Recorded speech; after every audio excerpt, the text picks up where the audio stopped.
Shalom, selamat pagi, selamat datang di Renungan Harian Toraya, Minggu 25 September 2022. Sebelum masuk di renungan, mari kita berdoa. Bapa, di dalam nama Yesus, terima kasih Tuhan, kami akan baca firman-Mu, biarlah firman-Mu itu tetap tinggal di hati kami, dan kami lakukan setiap hari di dalam nama Tuhan Yesus.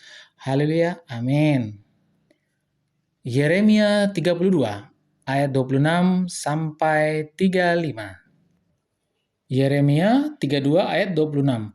Firman Tuhan datang kepada Yeremia, bunyinya, "Sesungguhnya, Akulah Tuhan, Allah segala makhluk. Adakah sesuatu apapun yang mustahil untukku?" Tema hari ini adalah Dia murka terhadap dosa.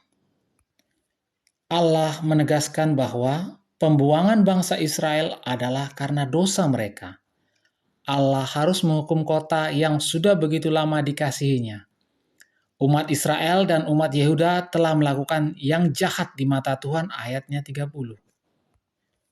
Yakni membakar korban kepada Baal dan Allah lain, menempatkan dewa-dewa di tempat di mana nama Allah diserukan, mendirikan bukit-bukit pengorbanan untuk Baal, dan mempersembahkan anak-anak mereka sebagai korban.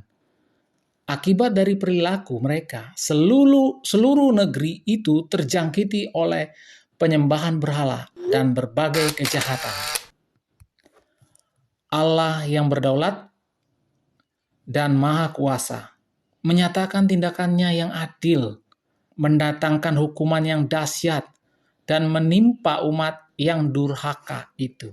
Pada ayatnya 28-35. Allah itu adil dan penuh kasih, dan keadilannya dinampakkan lewat kuasa dan kedaulatannya melalui penghukuman. Penghukuman Allah dinyatakan untuk menunjukkan bahwa Dia murka terhadap dosa. Namun demikian, Allah juga Maha Kasih, tidak selamanya menghukum. Tetapi Dia juga menunjukkan belas kasihan kepada setiap orang yang menyadari kedosaannya, yang menyadari keberdosaannya, dan berbalik untuk bertobat. Justru itulah Dia mengaruniakan anaknya yang tunggal, yakni Yesus Kristus. Karena sesungguhnya Dia tidak menghendaki kita binasa. Terdapat pada Yohanes 3 ayat 16. Kasih setianya yang tidak terbatas menjangkau setiap orang yang mau berbalik dan memperbarui hidupnya menurut ketetapan firman-Nya. Dia menghukum agar kita sadar akan pelanggaran kita, tetapi mereka yang terus berkanjang dalam dosanya akan terus berada dalam penghukuman dan menuju kepada kebinasaan. Untuk itu, sadarlah dan segeralah bertobat. Allah mengasihi kita. Amin. Mari kita berdoa. Bapa, dalam nama Yesus, kami sudah membaca firman-Mu. Biarlah firman-Mu itu tetap di hati kami dan kami lakukan setiap hari di dalam nama Tuhan Yesus. Haleluya. Amin.